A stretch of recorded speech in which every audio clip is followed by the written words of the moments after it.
Hello, everyone. Thank you for taking the time to join us for today's webinar, Economic Impacts of Comprehensive Climate and Energy Policy. We are pleased to be joined by our guest speaker, Thomas Peterson, founder and CEO of the Center for Climate Strategies. Thomas founded the Center for Climate Strategies in 2004 to help governments and stakeholders understand and formulate responses to climate change. Over the past decade plus, this goal has included developing and implementing a widely recognized template for comprehensive, multi-objective, consensus-based planning and analysis. Mr. Peterson holds a Bachelor's of Science in Biology with a concentration in economics from the College of William and Mary, a Master's of Environmental Management with a concentration in Natural Resource Economics and Policy from Duke University, and an MBA from the University of Texas at Austin with a concentration in Marketing and Product Development. Our REMI speakers for today will be Dr. Peter Evangelakis, Nina Matnega, and Haoji Guan. Dr. Evangelakis is Vice President of Economics and Consulting at REMI. After joining REMI in September of 2017, he has gone on to manage REMI's team of economists, contributes to the economic modeling software development, serves as principal investigator on numerous projects, presents multiple presentations on behalf of the company, and leads REMI's consulting practice from our Washington, D.C. office. He holds a master's degree in economics from the University of Chicago and a bachelor's degree in economics and mathematics from Swarthmore College. Nina is a REMI associate who assists model users along the West Coast and DMV area from our DC office. Her expertise includes economic analysis and policy modeling conducted in the energy and environmental and economic development sectors. Nina earned her degree in economics and environmental policy from Washington University in St. Louis. Last but certainly not least, Ms. Guan is a REMI analyst who contributes extensive research, data analysis, and model forecasting to several consulting projects, with emphasis on economic and fiscal impact analysis in tax and transportation industries. She also contributes to the development of REMI's model methodology, updates regional economic forecasting data, and provides advisory services and technical support to our users as needed. She holds a bachelor's degree in economics from Beijing Normal University and a master's degree in international economics and finance from Johns Hopkins University. We're pleased to have all of our speakers join us today. Following the discussion, there will be an opportunity for you to have your questions answered. Please feel free to submit them using the Q&A submission portal located on your screen. For your convenience, all registrants for today's webinar will receive direct access to the webinar recording and slides via follow-up email, so please keep an eye out for that. Without further ado, I will hand it off to Mr. Peterson to begin the presentation. Well, thank you so much, and I'd be happy to start with the next slide. We're going to talk about an old study today, but one that has new meaning and also has led to a number of different updates and improvements that are important to some of the new developments that have happened since this was originally developed in 2010. This was one of several REMI studies that we have done at the Center for Climate Strategies as part of our broader work, bringing measurements on socioeconomic impacts and fiscal impacts to climate change policy development. And as we look where we are today going forward, it's very critical to have this capability to address the need not only for climate change mitigation, but economic recovery and COVID recovery, and to address the urgency around these issues. I will, and Peter will be talking a bit about how this initial study and this initial modeling platform has been able to progress over time to even more thoroughly address these issues. Next slide. So this study has had a number of impacts that we wanted to call out. One of the most important has been helping us to understand the causes and effects of improvements or declines in jobs, income, and growth as a result of climate change policy. So we've been able to connect the dots through very straightforward cause and effect relationships. That's enabled us to identify drivers and indicators that we can use for measurement and management. Also, the use of benchmarking for being able to score and prioritize programs, the use of impact assessment to be able to plan and track the implementation of actions at a very detailed level. It's also expanded our knowledge base and our toolkit and led to innovations in all of these areas, and in the process expanded our base of leadership practices in terms of climate change policy development. It's also supported policy agreements and implementation that have been very critical at a number of scales: national, regional, local, state. It certainly has played a key role in the formulation and implementation of many U.S. state climate action plans. We've been involved in the development of over 20 of these. We also were involved in the American Reinvestment and Recovery Act, and this kind of work and similar work was important in helping to establish the focus of that work on the stimulus effect of renewable energy and energy efficiency. This played a role, along with similar actions, in the build-up towards the Kyoto Protocol, but also in its attainment. And we'll look a bit at what that retrospective looks like. And this also was critical to the formation of a major bilateral program between the United States and China on subnational low carbon development. And that in turn, along with similar programs on low emissions development strategies and low carbon development, really fed into the development and agreement of the Paris Agreement. And it really helped countries see the way that they could move forward into hammering out these actions that would simultaneously address their development needs as well as their environmental and social needs. It is reflective in the Biden executive orders. It is also something that has been now increasingly used to support the development of long-term strategies. And we'll see some snapshots of that a little bit later on. And then finally, with respect to COVID and economic recovery, this is now certainly the kind of capability that's crucial to helping us address those issues. Next slide. I wanted to call out also a recent report we did with the ABLE Foundation in Baltimore, Maryland, on climate change leadership. And it looks at global best practices for climate change leadership action and identified 6 very critical areas. And that includes measurement and verification, which we'll comment on in some depth here through our work on REMI. But that has been critical to supporting the establishment and attainment of targets, not just at the economy-wide level, but the assignment of targets within sectors and to specific action areas. Also, improved focus and measurement on economic and environmental justice, and the inclusion of a full range of government agencies in the policy development process. It's also helped in the establishment of policies and measures in all of the sectors that are sufficient to be able to attain not only greenhouse gas emissions targets, but their alignment with economic targets. And it's been quite helpful in terms of the establishment of implementation mechanisms, including financing mechanisms. And this is a report that's available on our website and the ABLE Foundation website that we'd encourage you to read. But we're going to focus on the measurement and verification side of this going forward. Go ahead, next slide. We also are going to talk a little bit about the Infrastructure Investment and Jobs Act and the role that macroeconomic analysis plays in helping to prioritize programs that states and localities and non-governmental organizations can pursue to address climate change, economic recovery, and environmental justice issues, and the critical role that this kind of capability plays in gaining access to available funds and targeting those funds. Next slide. A little bit about the study. So this study happened at a point in time when we had been involved in the development of a broad range of comprehensive climate action plans at the state level in the US, and these were conducted under executive orders by governors and public law and involved many, many stakeholders from all sectors.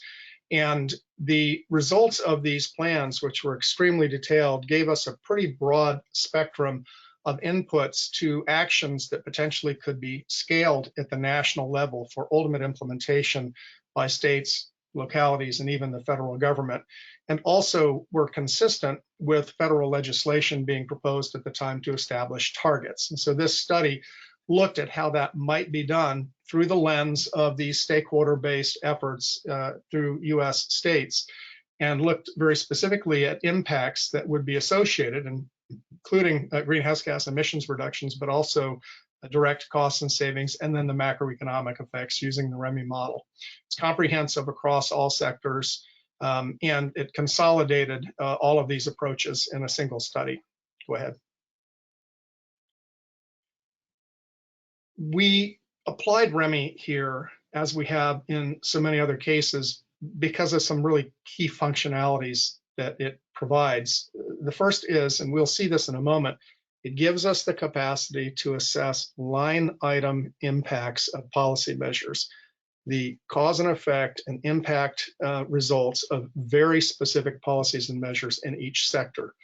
It also lets us look at net changes, winners and losers, if you will, and it can support the evaluation of aggregate effects, in addition to these line item effects within sectors, can also be used to support regional boundary effects through, bringing forward interfaces and other supplemental tools that can deal with boundary adjustment issues, but it can address regional issues as well. And then it can go beyond employment, income, and growth and look at some other really critical issues, including prices and productivity, that can be important for policy decisions. At the heart of this is really looking at changes in spending and changes in financial flows that occur as a consequence of policy, and the impact that this change in spending has on employment, growth, and income. And this includes direct, indirect, and induced effects. So it's very comprehensive. This is widely used for other purposes in the United States, legislative budget analysis, for instance, where these kinds of questions are very common in terms of weighing the merits of specific policies against competing proposals, for instance. And so it's been widely used for budget impact analysis as well as regulatory impact analysis. It also is very helpful in terms of gauging return on investment, and we'll look at that in just a minute. Go ahead. As we look through the results in this study, there are a couple things to watch for in terms of these underlying cause and effect relationships that have come out of this really broad range of analysis that has been conducted of all of these state climate action plans using REMI. The first is the role that cost cutting plays. And so many of these measures have the net effect of reducing overall system cost or directly cutting energy and resource costs, and that has an expansionary effect that can improve jobs growth and income. They also can result in localization by shifting to homegrown or indigenous sources of energy and natural resources, or focusing more strongly on local supply chains, as well as directing outside investment into local jurisdictions and providing net expansion of capital as a consequence. And then finally, many of these actions are labor intensive in comparison to the business as usual alternatives that they would replace or supplement. And so there is more bang for the buck, if you will, in terms of actual job impacts. But please keep these in mind as we look through, and you'll see that the reality is if they are properly selected and designed, climate change policies can take advantage of these cause and effect relationships to develop fairly impactful results. Go ahead. So we're going to focus 2 or 3 slides here on some outputs of this analysis that was done in 2010. I'd like you to focus on the bottom graph first, and there is a blue line, which is a forecasted baseline that at the time ran out to year 2020. And then we see an orange line, which is the congressional target that was being contemplated at the time, and a green line, which was the amalgamation of targets that had been established by stakeholders in states. And we took a look at what that functionally would look like at a national level, and it was more ambitious than the congressional target. But the critical thing here is there's a gap between the blue line and the orange line, and the question is, how can specific actions and sectors close that gap in emissions and at the same time improve economic prosperity and serve disadvantaged communities at the same time? The graph above that shows the share at the end of the day of contributions from actions that we'll look at in more detail in a moment from state, local, and federal government. So one of the takeaways here is going to be that the actual implementation of the actions at a national level to achieve these targets involved subnational actions. Go ahead. The top pie chart here is another reflection of that. You can see the share of policies that were either federal, state, or local, or some combination of the above. And you see this integration of different levels of government that is now recognized as being so critical to the cumulative level of effort that any nation might undertake. And this study also involved, as a first step, the assessment of greenhouse gas impacts and direct costs for savings of all of these individual measures. So the curve at the bottom is the marginal abatement cost curve. I'm sure many of you are familiar with this.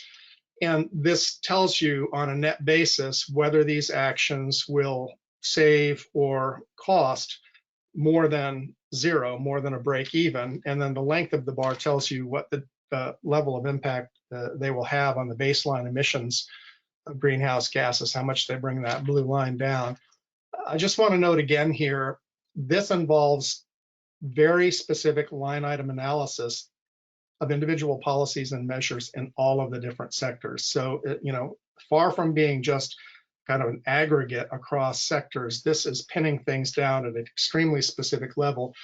This marginal cost curve analysis then is an input to the direct, to the indirect or secondary economic analysis using REMI that will follow. And we'll look at that in the next slide. So a table with a lot of detail here, and this will be available for follow-up, but it's a bit of a standard table, and I just wanted to call out the structure of this. The rows of this table are broken out sector by sector and have individual policies and measures within each section. Each of them has a number to tag it, and it has a name. And you can see that there's a series of these things, again, within sectors that together reduce emissions at levels that will attain targets. You sweep across the table in the columns, the first column you are going to look at is going to be the greenhouse gas emissions impact.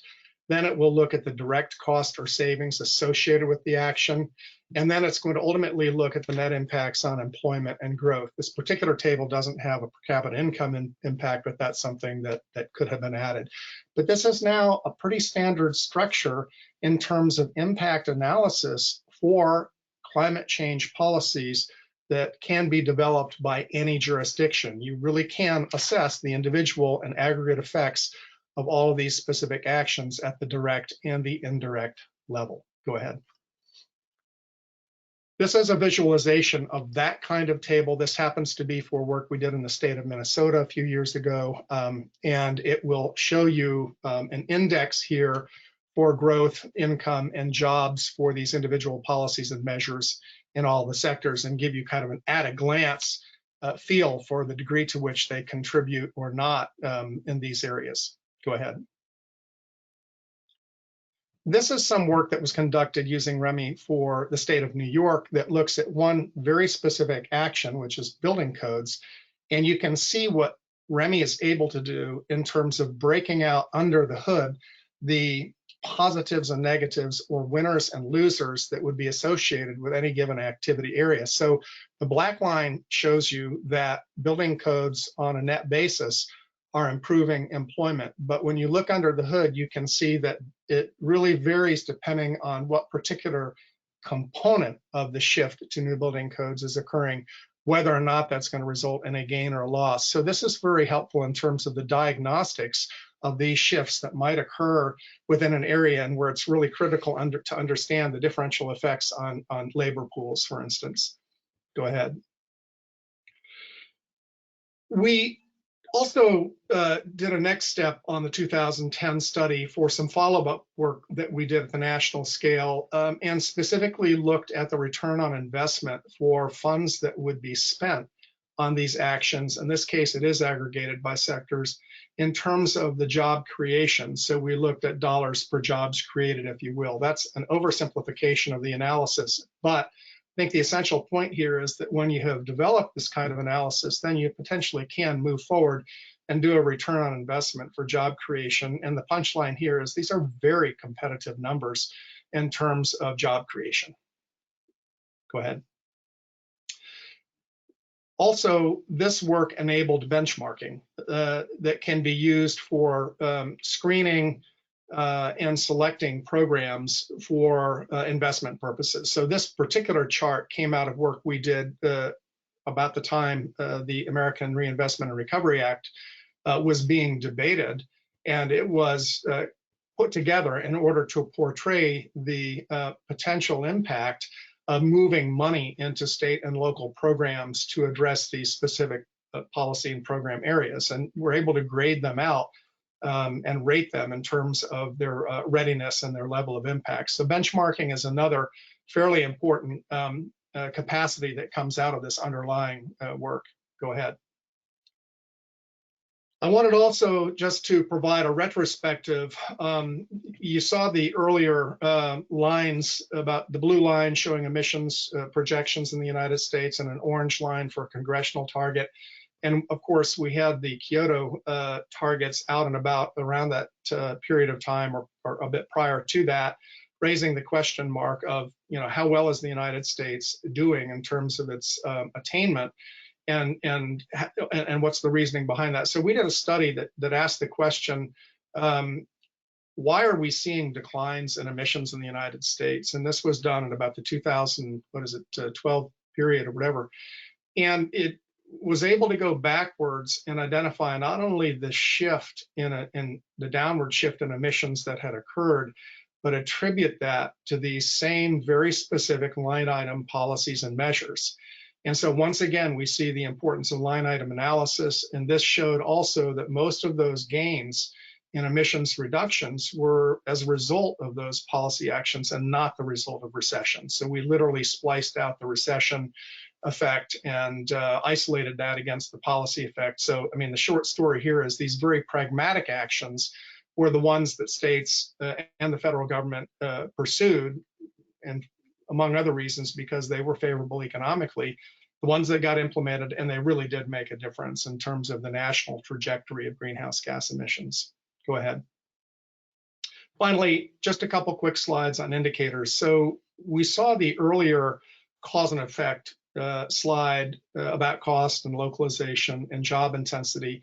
And we translated that into 6 indicators that can be applied for the assessment of climate change policies and measures. We've done this inside and outside the United States. And this is something that can be done based on financial flows from the direct impact analysis, and really as a precursor to the more detailed work that REMI provides. But it gives us a very rapid, low-cost ability to understand whether particular actions are likely to be positive or negative, and why that might be the case, and how we might adjust their design to make them work as well as possible. Next slide. I'm going to show you a slide in just a moment where this has been applied for what we call pathways analysis or long-term strategies in Mato Grosso work we wrapped up last year with a series of South American jurisdictions. But we see a familiar wedge graph, if you will, here that shows the policy measures in the agriculture, forestry, and other land use areas in this jurisdiction that can reduce emissions to attain these decarbonization targets by 2050. Next slide.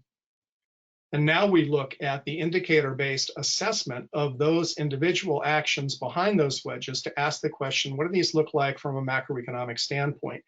And the green is positive, the red is negative. We don't have neutrals here on this particular chart, but it shows you it's predominantly green, but we've got some red that results from high costs and increases in energy or resource spending for some of these measures. Now, it looks like that's outweighed by the localization effects, outweighed by the employment intensity effects, and it also was a starting place for going back then to those individual policies and measures and saying, is there some change we could bring to their design to make them lower cost or higher performing in terms of energy savings that might turn this around?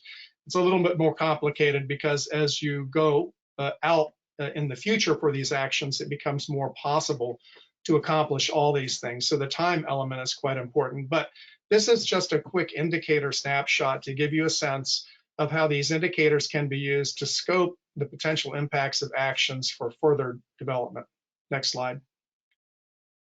And the final slide here, before I turn this over to Peter, is an offshoot of this work, something we did last year in the state of Maryland, taking a look at utility scale solar and the question mark, could this contribute and to what extent to economic recovery and COVID recovery, as well as reducing emissions.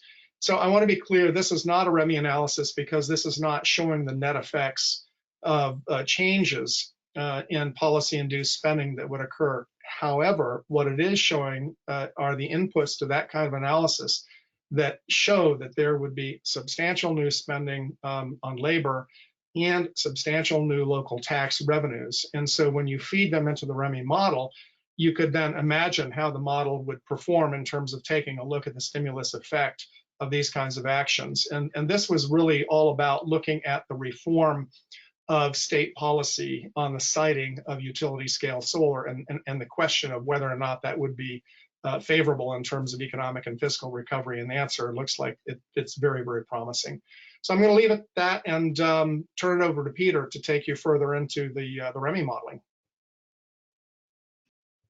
Yeah, I'm actually going to be starting it out, Tom. So thank you so much for that presentation. No worries, no worries. So we're just going to be talking a little bit about, E3 Plus and sort of setting the scene a bit related to everything that's going on in the current administration and hopefully giving a demo of the model. So next slide, please. Yeah, that just sort of briefly goes over what we're going to be talking about. It's going to be myself, Peter, and Hao Jie. So next slide. Yeah, so starting us off to sort of set the scene a bit, here we're going to be discussing a bit about current policies and where we are today. So the Infrastructure Investment and Jobs Act was signed into law on November 5th, 2021, and the White House does estimate that this is going to add an average of 700,000 jobs per year for the next 10 years, making it the largest federal investment in public transit in U.S. history. So from the act being signed into law, there's also money set aside for broadband infrastructure as well, and infrastructure specifically related to climate resiliency.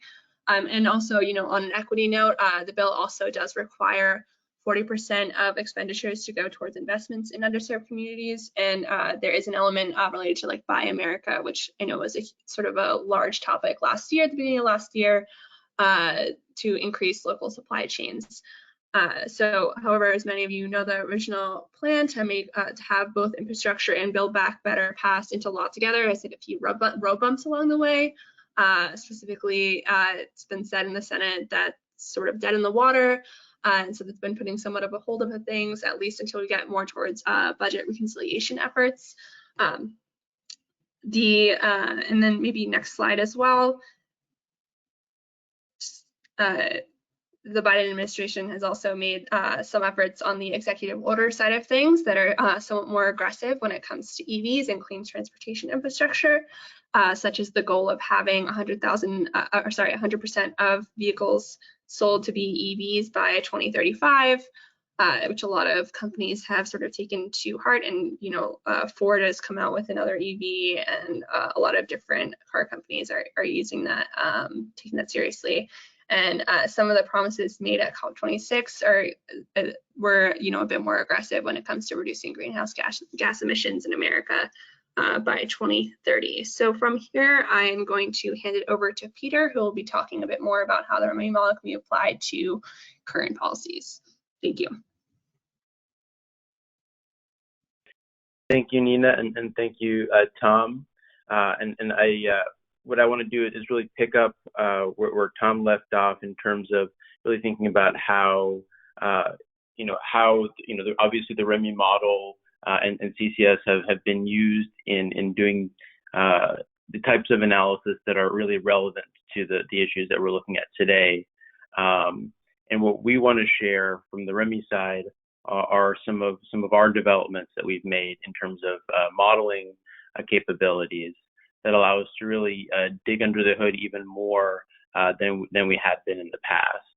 And so the first component of that is thinking about the linkages between the energy, the environment, and the energy sector, the environment, and the economy, and in introducing our E3 Plus model.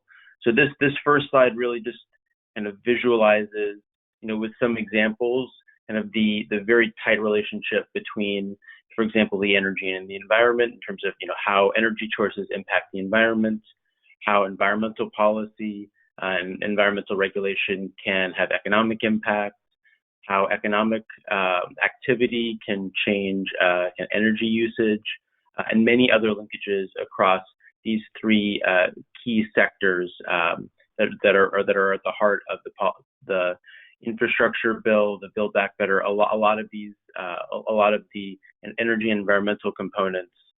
Really, we need to understand the linkages across all three of these areas to have a holistic way of understanding the impacts of policy. And I think that dovetails very nicely with kind of the framework that Tom laid out in the work that CCS does. So why don't we go to the next slide? And so I do want to introduce the E3+ model. We developed it now maybe 3-4 years ago. So this was is certainly the study that Tom discussed predates the development of E3+. But basically what this is now it's in addition to the modeling software that we've had, which I'll talk a little bit more about the structure of our modeling suite in general. This basically allows us to not only look at macroeconomic and demographic impacts of policy, but also the energy and environmental impacts of policy, and also how energy and environmental activity and regulation can impact the economy. So kind of, again, touching on all of the interlinkages between the energy sector, the environment, and the economy. So I'm going to go to the next slide. So just before I discuss more of the E3+, just for those of you who may be less familiar with the REMI model in general, REMI has been around. The slide is a little bit dated now, I guess. We've been around for over 40 years, and we've been at the forefront of dynamic regional macroeconomic policy modeling.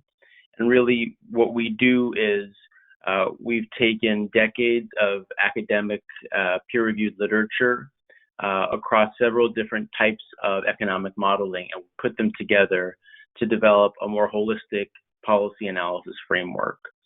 And so that's what the kind of the schematic that you see there, between the input-output analysis that allows us to look at inter-industry relationships, to general equilibrium, which looks at economic behavior and allows us to look at, as Tom mentioned, not just kind of spending and employment, but also things like prices and costs to businesses and labor productivity. So again, that more holistic set of tools to analyze the economy, as well as some other tools using the economic geography framework to understand things like agglomeration economies. So a really robust framework. And you see here on the right some of our, a sampling of some of our clients that have done work in this area, some of whom have been using the E3+ model since its rollout several years ago. So why don't we go to the next slide?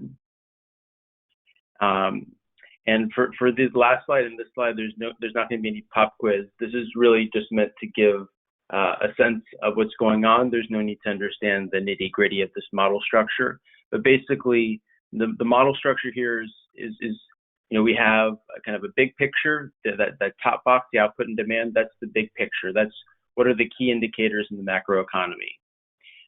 Labor and capital demand, that box right in the middle, that's really our way of modeling how businesses make decisions based on the cost of labor and capital that they face and the productivity of the labor that they face. We have on the left of that, we have our integrated demographic component. So we're able to understand the kind of population dynamics, both kind of natural births and deaths. And Dee, if you could just keep the mouse still, just to make sure it's easy to see.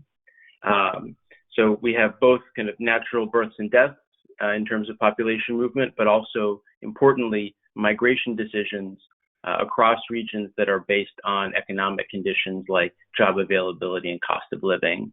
And we're also able to see participation in the labor force across different demographic cohorts. The prices and costs that we see in the economy, the labor costs that I talked about, the cost of doing business, how that affects consumer prices, housing prices, and other kind of cost ideas in the economy is captured and really integrated into, again, that decision-making framework for businesses and for individuals looking for where to live and where to work. And finally, the costs really have an effect on kind of the competitiveness of businesses that's captured in that market shares box.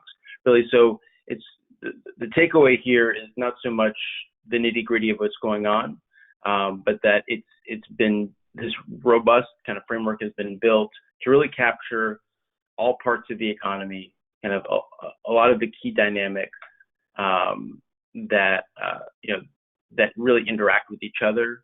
So this underlying structure, even before getting into the energy and environmental components, we're able to see robust relationships between the economy and the demographics. And if we go to the next slide, we'll be able to see how we link that in with energy and environmental considerations as well.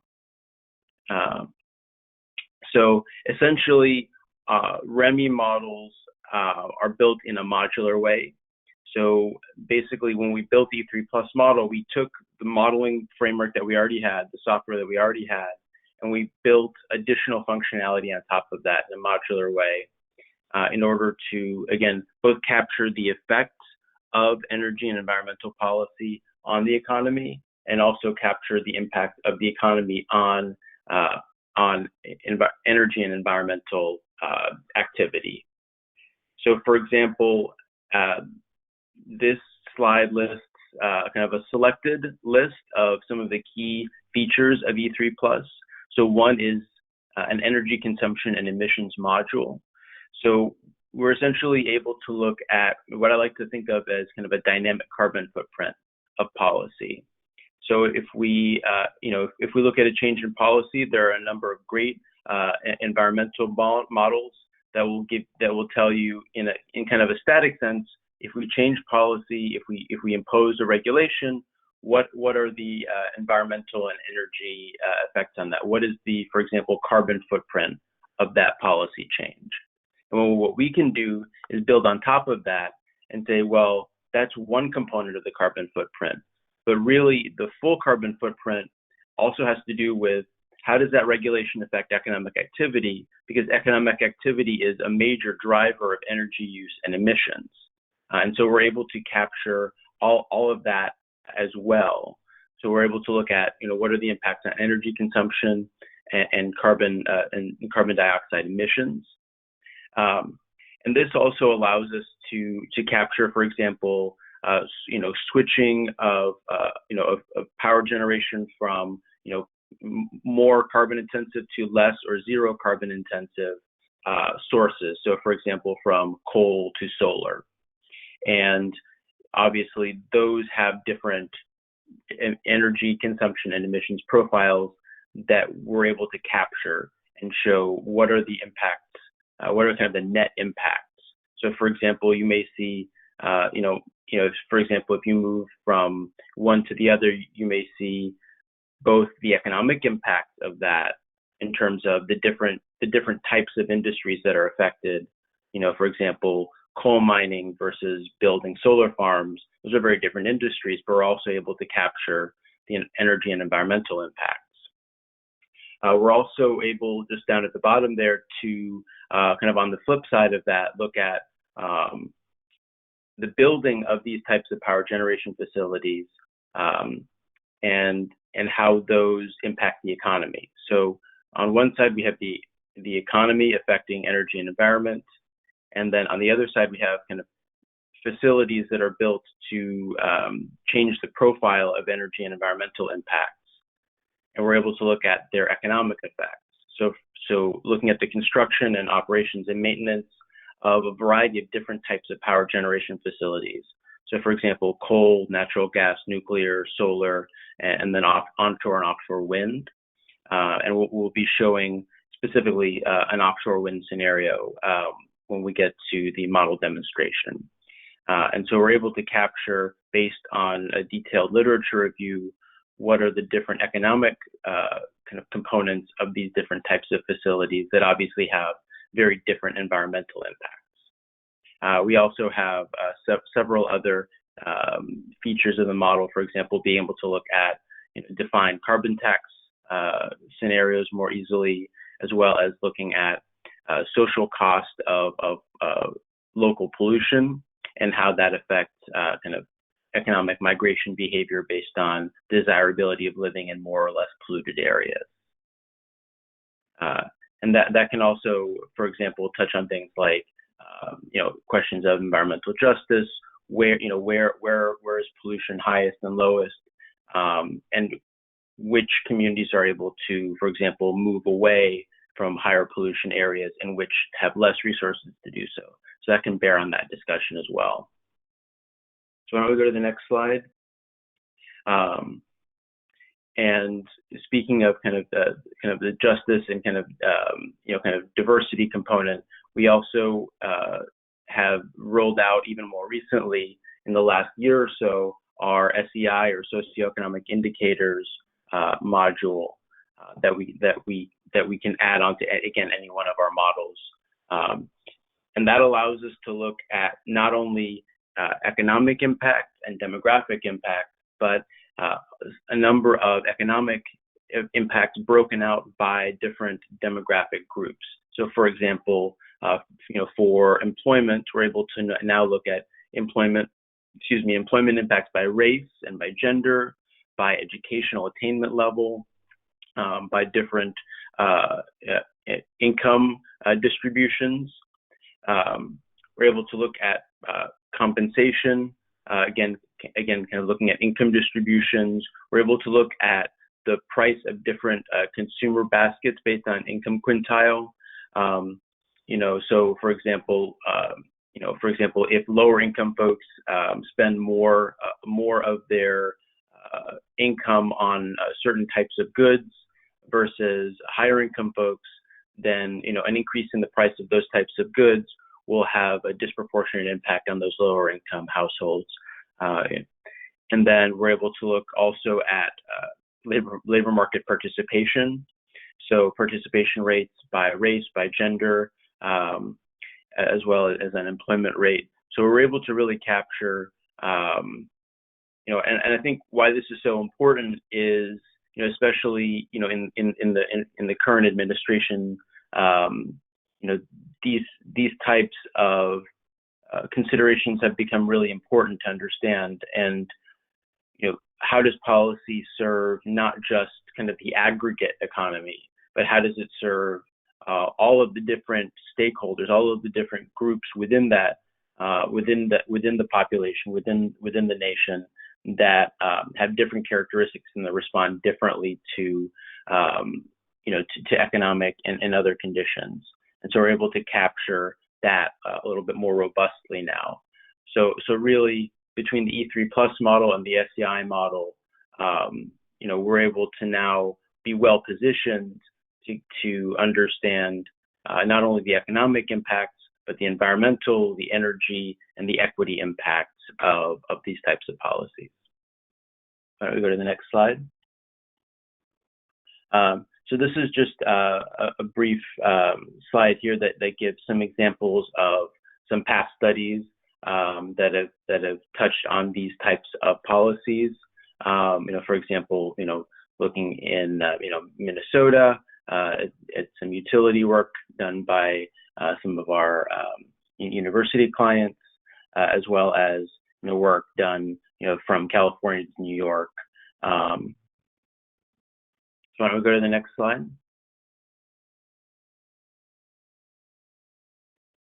And really, here I'm going to want to just set up our demo, and then I'll let Hao-Jie present a little bit of a peek into the model, and then we'll want to leave about maybe 10-15 minutes for a Q&A period. So what we're going to do here is kind of a very simple demonstration of the model, so you can get a look at how it actually works. We're going to look at the economic impact of a hypothetical offshore wind farm in the Gulf of Mexico, and look how it impacts the southeast region of the U.S., so the states from Texas to Florida. And again, this sits in the background of the current administration's goal of getting to 30 gigawatts of offshore wind power by 2030, which will constitute about 2% of utility scale energy capacity.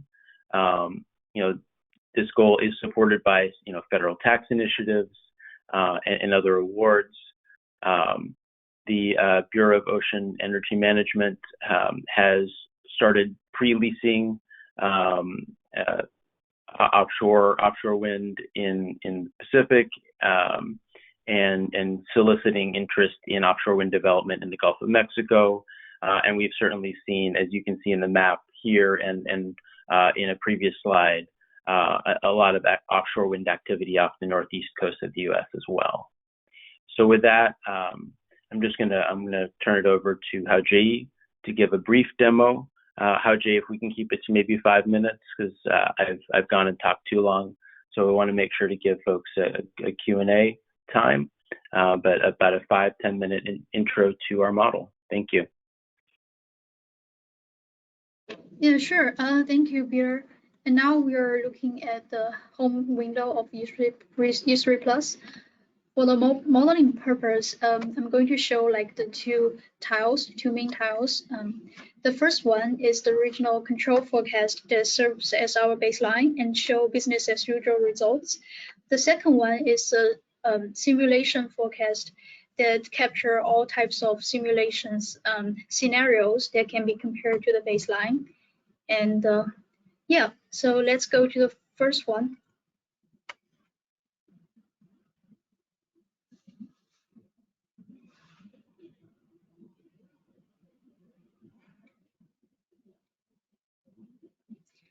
So now we are looking at the standard regional control and the economic summary table. It shows that the forecast can go from year 2020 and all the way up to year 2060. And here the economic table, we've got everything, including the GDP, income, employment, production and trade, also price index. We also have all the economic indicators information for each sector. And here's the demographic tables. For example, we have the population breakdown by gender, race, and age. We also have demographic characteristics of migrants that flow out and flow into and out of the region.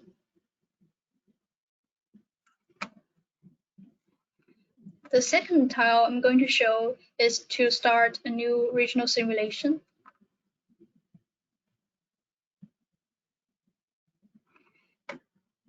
And we land on a tile-based interface.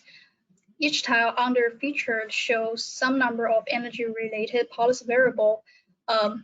For example, I'm clicking on the power plant construction, and we have all the construction cost input for solar farm, a wind farm, nuclear plant, and so on.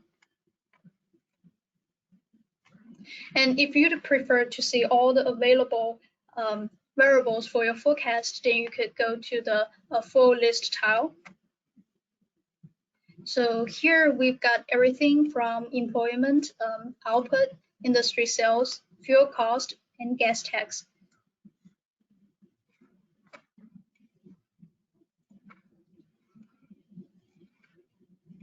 And next, I'm going to show this simulation.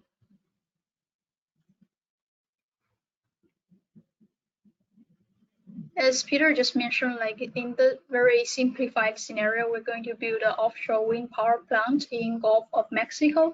And here I'm showing the input for this scenario. The first input, the first variable we considered is the construction cost for the 3 different facilities. So each of them is assumed to take 5 years to build, making the total analysis period to be 15 years from year 2020 to year 2036. And the second variable is the option and maintenance cost. 5 years after we started the construction, the first facility is coming online. Of course, in reality, projects will be more independent from each other. So this is a hypothetical scenario for this demo purpose. And we specify these 5 states in Gulf of Mexico region. Here we spread the total spending across these 5 different states. And next, I'm going to the result page to show you some of the economic impacts. In the economic summary table, there are lots of positive impacts showing here. For example, the employment is growing by 6,000 in the first year. And also we've seen increase in population, labor force, output, and people will have more money to spend as the disposable personal income grows. If we take a deeper look for employment, we can break down by different industries. Here, the most jobs created are in the machinery manufacturing and the construction cost as expected. We've also seen retail trade benefit as the labor income grows. State and local government create more jobs to support the growing economy and population. Healthcare services sectors also benefit as well. And we can go to the socioeconomic indicators, the ACI module, to take another quick look at the employment by income quintile. In this case, we've got 5 different income quintiles from the lowest 20% to the highest 20%. In this chart, it shows the first 20% benefit the most. It is mainly because the machinery manufacturing sector has been assigned to the fourth sector, and the fourth quintile, and the tech sector has supported most of the new job created. Also, can also take another quick look at the employment by education. So for example, here we found that for the overall workforce, about 67% do not require any bachelor's degree. And for the new job created, 73% of that new job do not require a bachelor's degree.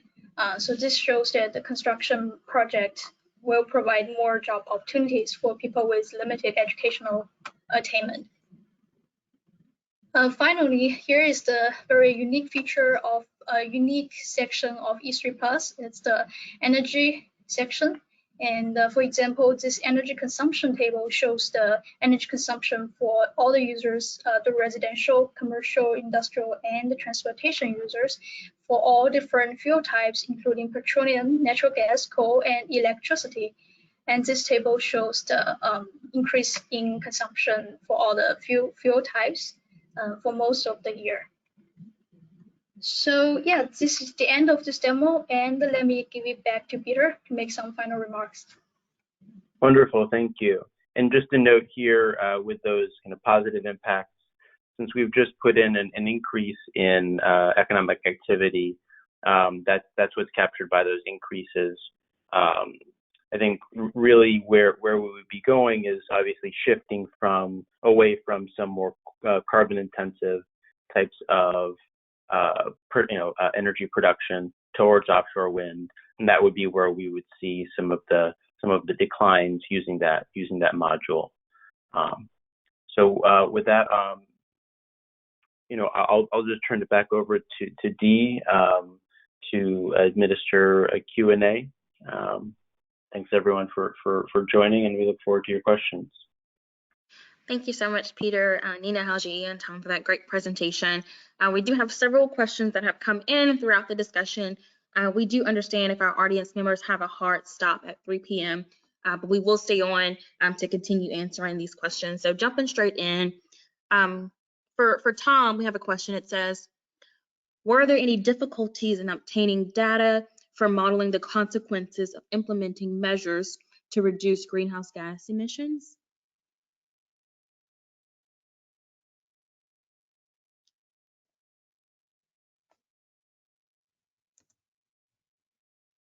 Tom, are you there?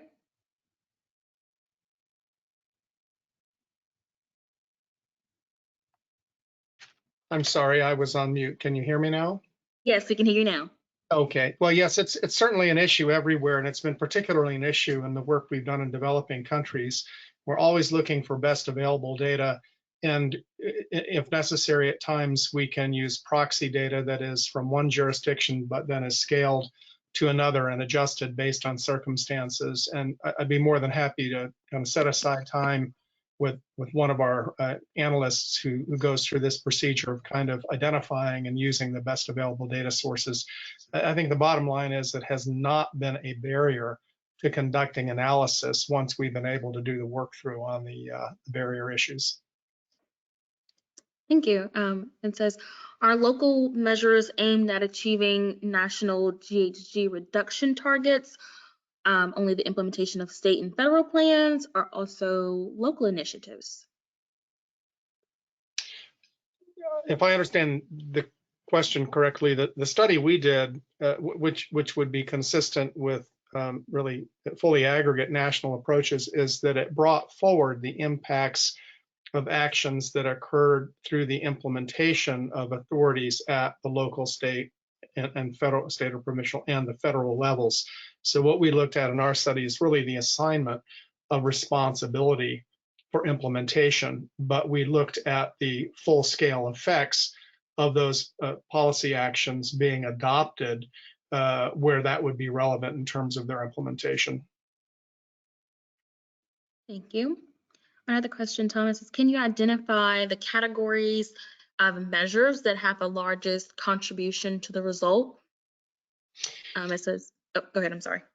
Yeah, well, and of course they vary. So one of the great values of doing analysis is that you can look at location specific effects, and it's really hard to generalize without doing that. We actually have been using indicators-based tools to do rapid low-cost assessment of where those highest impacts might be, and using benchmarking as a process for that, along with indicator-based analysis to get some initial sense of scale and direction of effects that then can be verified and refined through more in-depth analysis.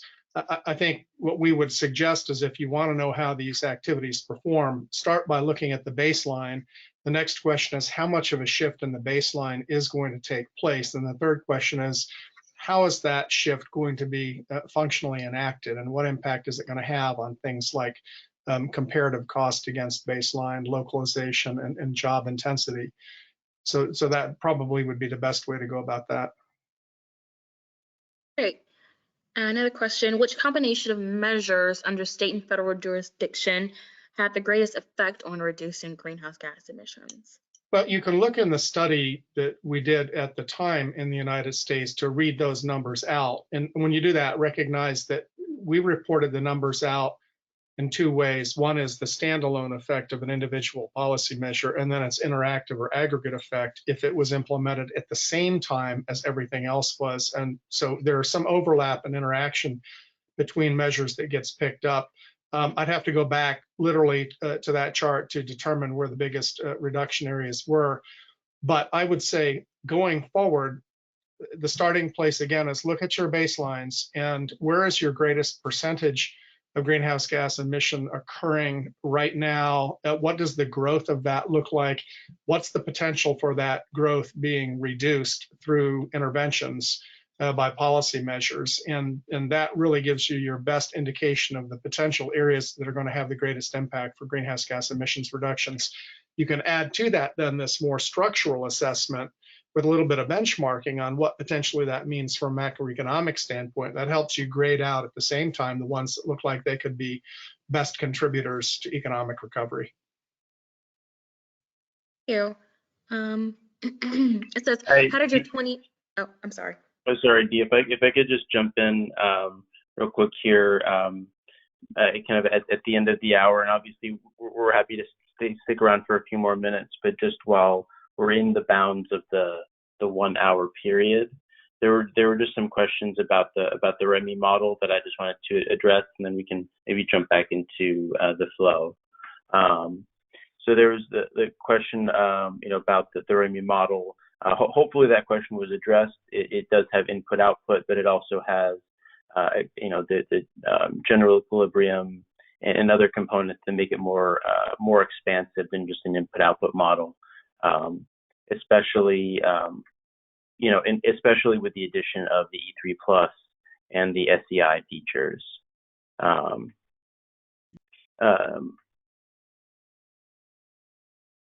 And then there's another question here, maybe just to highlight kind of the updates. So I think there was a question about differences between the kind of the older REMI models versus the E3 Plus model. Really everything that's in for any folks who have used a REMI model before, it's of course new and improved every year, regardless of whether you have the E3 Plus model. But the E3 Plus model specifically just layers on some of those additional functionalities that we talked about, including the profiles of power generation facilities, the energy and emissions module, and the several other features. I just wanted to address those questions, and again, I'll turn it back over to you, Dee. If folks need to leave, we certainly understand, but we're happy to stick around a little bit further if needed. Thank you, Peter. We do have a few questions. It says, how did your 2010 predictions do in retrospect? If you look at the slide we have on the effects, I think the title of that study, this was in the Journal of Environmental Management on the Great Recession, the answer is that policy measures that were very much like these did in fact go into implementation and have in fact had a significant impact at the national scale. And we actually have the full assessment of that in that study. And we, I think, also have put the same question, and we put it directly to some of our states that have done both implementation and then after the fact analysis. I would point to New York and NYSERDA probably as one of the best. And that the question was put to them, how well have these things worked after the fact? And that was put to them by folks from other countries that we brought through exchange programs in the US. And they've actually done the retrospective analysis for these to compare the analysis that was predicted up front versus the actuals. And they say they compare very, very favorably. Thank you. It says, how does the E3 Plus model estimate the GHG emissions under different scenarios?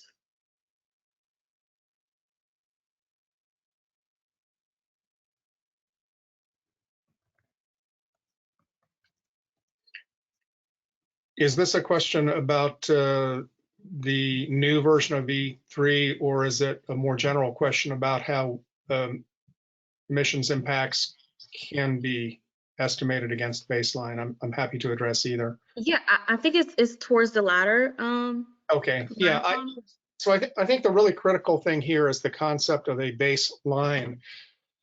We oftentimes hear the use of that term, frankly, a little bit incorrectly from a mathematical standpoint, as if it is just a point in time and we're looking at measuring emissions reductions against an index year or a point in time. A baseline is actually a forecasted trend line.